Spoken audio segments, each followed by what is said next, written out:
महाराष्ट्रातील number 1 TV channel आवाज TV, आवाज आपल्या सर्वांचा। ऑपरेशन सिंदूरच्या पार्श्वभूमीवर भाजपच्या वतीने धुळे शहरातून तिरंगा रॅली काढण्यात आली। शहरातील अग्रसेन पुतळा येथून या रॅलीला सुरुवात करण्यात आली।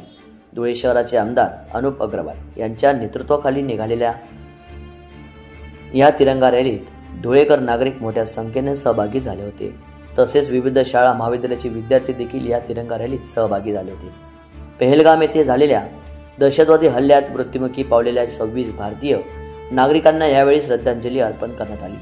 तसेच भारतीय सैन्याचे पाकिस्तानाला दिलेले चूक उत्तरानंतर सैन्य दलाचे मनोबल वाढवावे तसेच भारतीय सैन्याप्रती कृतज्ञता व्यक्त करण्यात आली। यासाठी या तिरंगा रॅलीचे आयोजन करण्यात आले। तब्बल 1111 फूट असलेला भारतीय तिरंगा या रॅलीत धुळेकर नागरिकांचे लक्ष वेधून घेत होता।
आज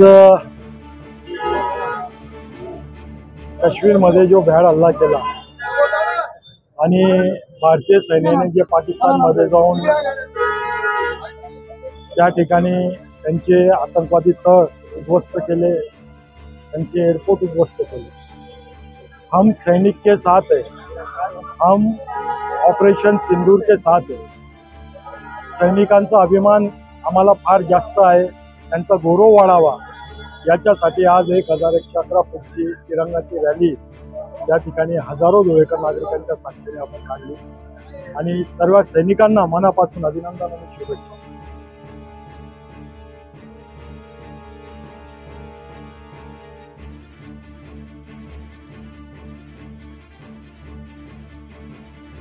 रोजच्या ताज्या घडामोडींसाठी आवाज टीव्हीला सबस्क्राईब करा आणि बेल आयकॉन प्रेस करा.